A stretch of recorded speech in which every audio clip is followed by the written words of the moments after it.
अवताडे आहे. मी आता 4थी शिकतो. माझ्या भाषणाचा विषय आहे आज शिवाजीराजे असते तर. सध्याच्या परिस्थितीत जेव्हा एखाद्या कर्तृत्ववान व्यक्तिमत्वाची उणीव भासते तेव्हा भूतकाळातील कर्तव्य घटक थोर व्यक्तींच्या आपल्या प्रकर्षाने आठवण होते. सध्या आपल्या देशातील प्रत्येक क्षेत्रातील अंदाधुंदी पाहिली की मला सहज विचार येतो की आज शिवाजीराजे असते तर.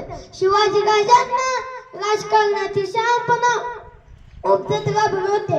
शिवाजीराजांनी महाराष्ट्रातील सरदारांची अंतर्गत बंडाळी मोडून उत्तरेकडे औरंगजेब, दक्षिणेकडे आदिलशाह कुतुबशाह, पश्चिम किनाऱ्यावर इंग्रज व पोर्तुगीज या सागरांचा बंदोबस्त करून स्वतंत्र राज्य निर्माण केले. आज शिवाजीराजे असते तर पाकिस्तान, चीन, अफगाणिस्तान या शत्रूंची वारंवार डोक्यावर काढण्याची हिंमत झाली नसती. आज शिवाजीराजांनी शून्यातून राज्य निर्माण केले पण त्यांना त्याबद्दल आशा नव्हती. हे राज्य प्रजेचे आहे ही जाणीव त्यांच्या मनात सतत राहायची. सामान्य माणसाला देशभक्ती प्रेरणा देऊन त्यांनी आपले सैन्य घडवले. राजे प्रजेत दक्ष होते.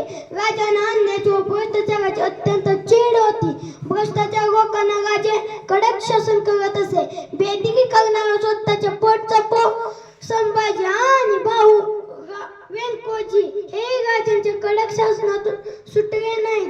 आत्ताच्या काळात राजे असते तसं भ्रष्टाचार चालले नसते. आधुनिक स्त्री प्रत्येक क्षेत्रात मोठ्या समर्थपणे वावरत असते आणि तरी तिच्यावर अनेक प्रकारचे अत्याचार होत असताना दिसतात.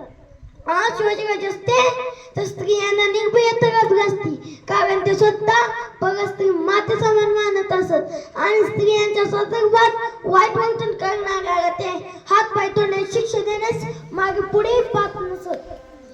आज शिवाजीराजांच्या काळात प्रदूषणाचा प्रश्नच नव्हता परंतु पर्यावरणातील संतुलनाची राजांना कल्पना होती. म्हणून राजांनी झाडांची विशेष काळजी घेतली होती. राजे धर्मनिष्ठ होते पण अंधश्रद्धा नव्हते. विज्ञान युगात राजे असते तर डोंगी मनुष्य आपले बस्तान बसवू शकले नसते. आज शिवाजीराजे असते तर भाषेच्या बाबतीत गोंधळच नसता. मातृभाषेला प्रोत्साहन देऊन आवश्यक तेच महाराजांनी इंग्रजीचा स्वीकार केला असता पण पैकी भाषेत आक्रमण सहन केले नसते. आज शिवाजीराजे असते तर शिवाजीराजांच्या नवनवीन शस्त्रांकडे नेहमी लक्ष असते. हे आठवले की असे वाटते लष्कर, आरमार, हवाई दल या संरक्षणाच्या फळ्या महाराजांनी नेहमी अत्याधुनिक ठेवल्या असत्या.